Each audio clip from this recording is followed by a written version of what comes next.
আসসালামু আলাইকুম রহমতুল্লাহ আলহামদুলিল্লাহ ওয়াহদা ওয়াসসালাতু ওয়াসসালামু আলা মান লা নাবিয়্যা বাদা আম্মা বাদ।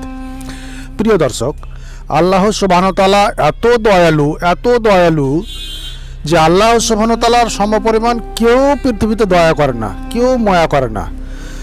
এমনকি নিজের মা বাবাও এত দয়ালু, এত দয়া করে না নিজের সন্তানের উপর, যত দয়া আল্লাহ সুবহানাহু ওয়া তাআলা আমাদের উপর অর্থাৎ নিজের বান্দার উপর করছেন।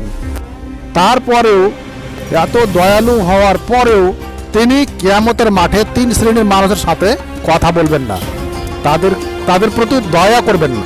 আবু হুরায়রা রাদিয়াল্লাহু তাআলা আনহু হতে বর্ণিত, তিনি বলেন যে রাসূল সাল্লাল্লাহু আলাইহি ওয়াসাল্লাম বলেছেন, আল্লাহ তাআলা কিয়ামতের দিন তিন শ্রেণীর মানুষের সাথে কথা বলবেন না, তাদের পবিত্রও করবেন না, তাদের প্রতি দয়ার দৃষ্টিতে তাকাবেন না।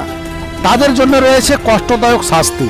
তারা হচ্ছে এক, বৃদ্ধা ব্যভিচারী, যারা বিবাহ করার পর জেনা করে, যারা বিবাহ করার পর মোবাইলে উলঙ্গ মেয়ের ছবি দেখে এবং চোখ ঠান্ডা করে, যারা বিবাহ করার পর প্রতিতলা মহিলাদের নিকট গিয়ে জেনাই ব্যভিচারে লিপ্ত হয়, যে ভাবিরা বিবাহ করার পরেও দেবরের সাথে জেনায় লিপ্ত হয়, যারা বিবাহ করার পরেও লগ্ন হয়ে হাটে বাজারে যে নারীরা চলাফেরা করে এবং নিজেরা তাদের দিকে আকৃষ্ট হয় এবং তাদেরকে নিজের দিকে আকৃষ্ট করে, এই সমস্ত বিবাহ করার পরেও যারা জেনায় লিপ্ত হবে, এই সমস্ত নারীরা পুরুষেরা জাহান্নামে যাবে, আল্লাহ তাআলা বলেন। এক, দুই, যারা মিথ্যাবাদী শাসক, যারা মিথ্যা কথা বলে দেশ চালায়, মিথ্যাবাদী মন্ত্রী, মিথ্যাবাদী মেম্বার, মিথ্যাবাদী প্রধান, মিথ্যাবাদী গ্রামের সর্দার, যারা মিথ্যা ঘুষ খেয়ে যারা দেশ পরিচালনা করে, এই সমস্ত মানুষের নিকট আল্লাহ সুবহানাহু ওয়া তাআলা রহম করবেন না, তাদের দিকে দয়ার দৃষ্টিতে তাকাবেন না।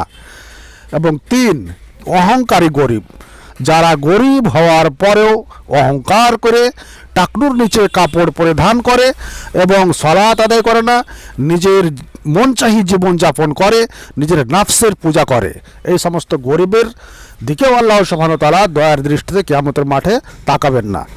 তাদের জন্য রয়েছে কষ্টদায়ক শাস্তি। এই তিন শ্রেণীর মানুষ, বোঝা যাচ্ছে হাদিস দ্বারা, এই তিন শ্রেণীর মানুষ জান্নাতে প্রবেশ করতে পারবে না। খবরদার, সাবধান, সতর্ক হয়ে যান।